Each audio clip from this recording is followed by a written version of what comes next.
Olá, meus queridos alunos, minhas queridas alunas. Que alegria estar aqui com vocês em mais uma aula de língua portuguesa.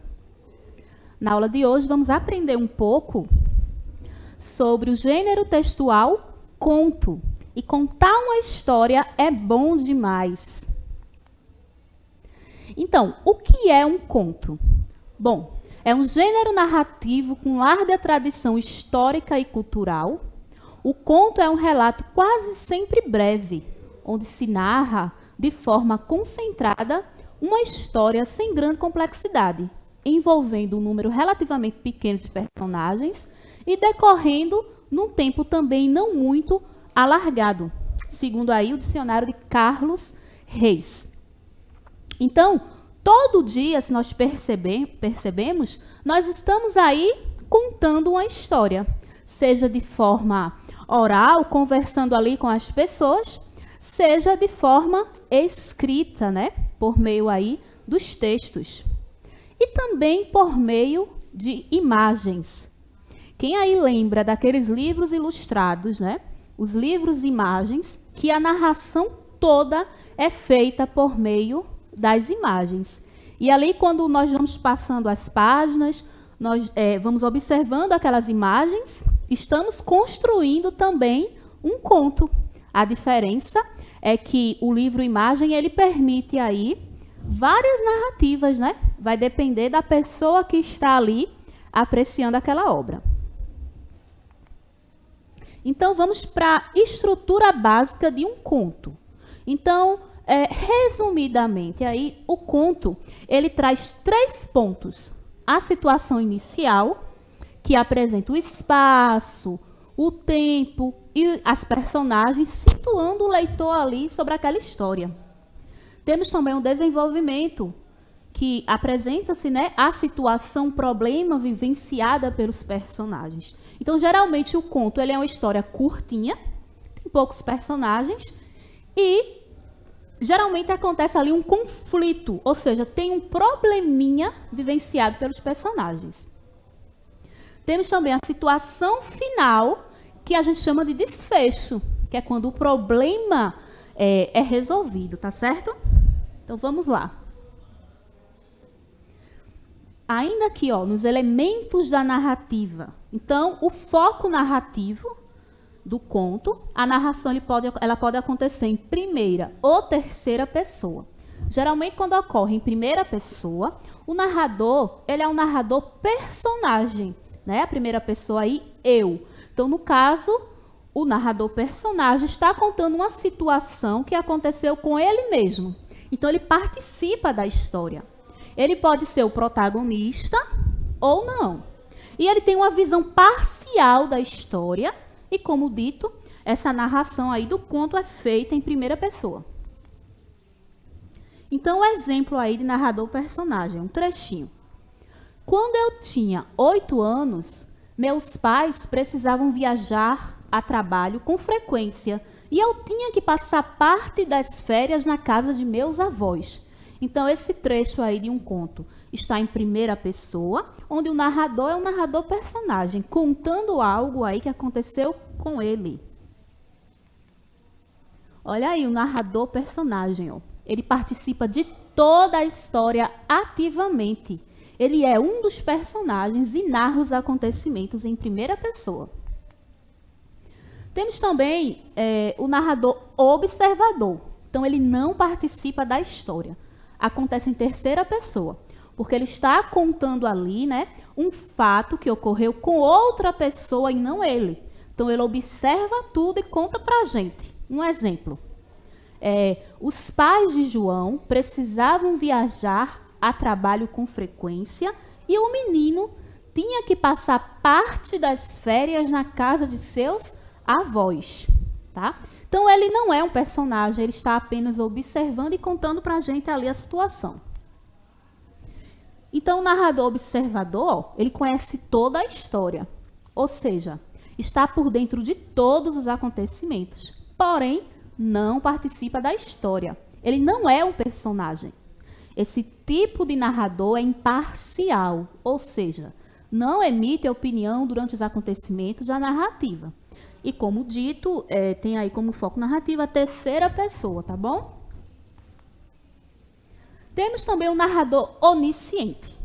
Ele é um pouco parecido com o narrador observador. A diferença é que ele sabe tudo a respeito das personagens. Sabe até seus pensamentos e seus sentimentos, tá? Então, ó, os pais de João precisavam viajar a trabalho com frequência e o menino tinha que passar parte das férias na casa de seus avós. O trecho está igual ao do narrador observador. Mas se a gente pudesse continuar essa história, a gente poderia colocar aqui, ó, alguns pensamentos do João. Será que João ficava triste, com saudade dos seus pais, quando eles precisavam viajar com tanta frequência? E aí, se no conto tivesse esse relato, o narrador seria onisciente, tá? Então, o narrador onisciente, ele conhece tudo o que se passa na história, inclusive os pensamentos, sentimentos e outros aspectos subjetivos das personagens. Este tipo de narrador não é um dos personagens aí. Então, assim, apesar dele saber tudo sobre as personagens, ele não é um dos personagens. Então, ó, o foco narrativo é em terceira pessoa também. Às vezes, a narração pode acontecer em primeira pessoa, já que o narrador está tão próximo dos personagens, mas é raro. Então, vamos ver aqui uma segunda narrativa, apenas um trechinho, para a gente conhecer um pouco sobre o narrador onisciente. Eu peguei essa página de um livro e diz assim, ó: Conto de Fadas deu um sorrisinho sem graça, mas não soube responder. Era uma vez, ficou desolado. Não acreditava que ficaria ali para sempre, apenas enfeitando prateleira. Então, é uma história onde os livros, eles são chamados por esses nomes, né? Tem um dos livros é Conto de Fadas, o outro era uma vez. E o narrador, ele passa para a gente um pouco aí do sentimento desses livros. Por isso, ele é um narrador onisciente. Esse livro que eu trouxe um trechinho, ele faz parte dessa obra aqui, que tem por título Era uma Vez o Livro. Então, foi escrito pelo escritor Felipe Chaves, ilustrado por Elane Oliveira, e faz parte da coleção Pike, Prosa e Poesia lá do Ceará. E está disponível gratuitamente em PDF na internet, tá bom? Então, se vocês quiserem ler essa obra, podem pesquisar lá no Google e aparece a obra completa para vocês.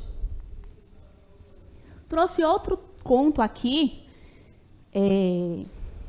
tem por título A Partida, então vou ler. Acordei pela madrugada, a princípio com tranquilidade, e logo com obstinação, quis novamente dormir. Inútil, o sono esgotara-se. Com precaução, acendi um fósforo. Passava das 3. Restava-me, portanto, menos de 2 horas, pois o trem chegaria às 5. Veio-me então o desejo de não passar mais nenhuma hora naquela casa. Parti sem dizer nada. Deixar quanto antes minhas cadeias de disciplina e de amor. Com receio de fazer barulho, dirigi-me à cozinha. Lavei o rosto, os dentes, penteei-me e, voltando ao meu quarto, vesti-me. Calcei os sapatos, sentei-me um instante à beira da cama. Minha avó continuava dormindo. Deveria fugir ou falar com ela? Ora, algumas palavras que me custava acordá-la, dizer-lhe adeus. Então, a gente percebe que esse narrador aí, ele é um narrador personagem, né? A narração é toda feita em primeira pessoa. Vamos continuar aqui sobre os elementos da narrativa. Então, a gente já viu o foco narrativo e agora vamos ver o espaço, tá? O conto, por se tratar de uma narrativa, deixa bastante claro o espaço ali onde está se desenvolvendo a história. Então, esse espaço pode ser o espaço físico, que é o lugar onde as personagens se movimentam. Então, por meio da descrição, o leitor vai reconhecendo esse espaço, né? A gente vai imaginando e adentrando ali naquele espaço. Mas também pode se referir ao espaço social, ou seja, as vivências das personagens. Como são essas personagens no dia a dia, o que elas vivem, né? Seus traumas ou suas vivências, enfim. O conto também traz o tempo. Então, a gente vai se situar ali a respeito de quando se passa essa história. Então, diz respeito às horas, os dias, meses, anos, ou seja, ao tempo cronológico. Mas também pode ser um tempo psicológico, que é ligado às lembranças das personagens.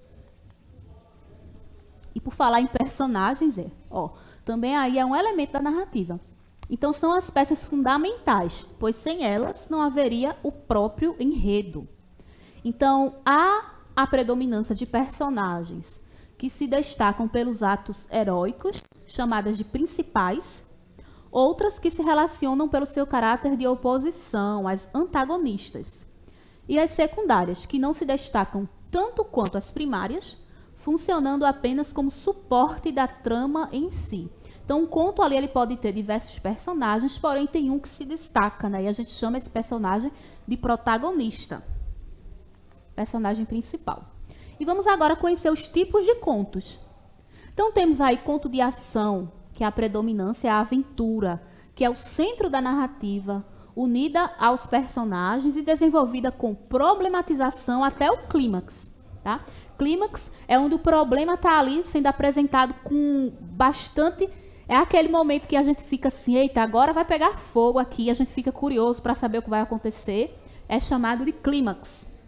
Então, conto de animais também, assemelha-se à fábula. São contos em que os animais são dotados de qualidades, defeitos e sentimentos humanos.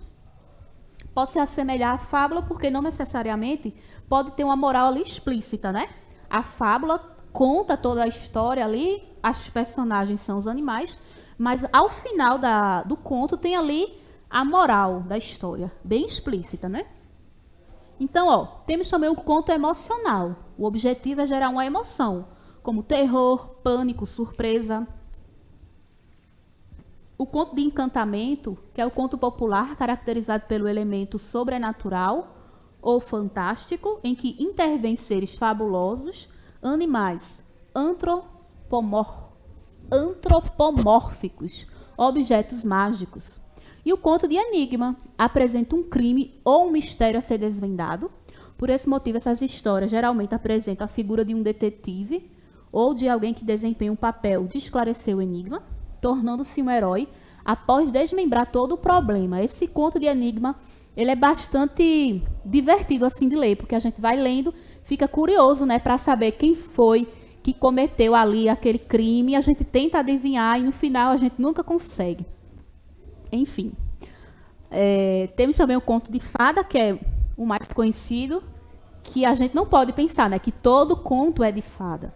Os de fadas, eles são mais conhecidos. Então, os contos de fadas têm natureza espiritual, ética e existencial. Sua origem está ligada à cultura celta e retratam a história de heróis e heroínas. O conto fantástico é uma das formas mais livres de escrever. O conto fantástico é a construção de um mundo irreal, com situações improváveis e ações que transpassam a realidade além do humano. E o conto de terror, que é muito bom também, parecido com aquele do Enigma, né? É um relato literário ficcional que visa provocar sentimentos de medo no leitor. A morte, as doenças, os crimes, as catástrofes naturais, os espíritos e as bestas sobrenaturais. Então, aquele tema assim que gera um pouquinho de medo, né? Então, vamos ler aqui. O Conto da Mentira, Rogério Augusto. Todo dia, Felipe inventava uma mentira. Mãe, a vovó está no telefone. A mãe largava a louça na pia e corria até a sala. Encontrava o telefone mudo. O garoto havia inventado o morto do cachorro, nota 10 em matemática, gol de cabeça em campeonato de rua. A mãe tentava assustá-lo.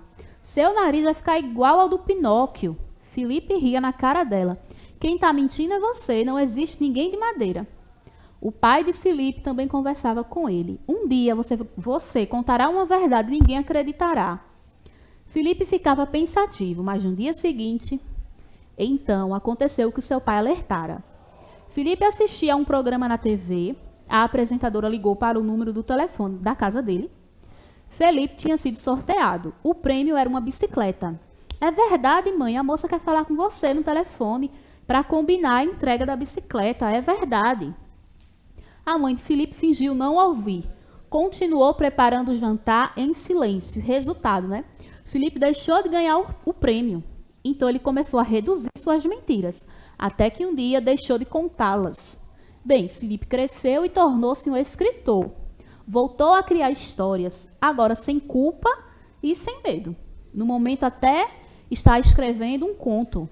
É a história de um menino que deixa de ganhar uma bicicleta porque mentia.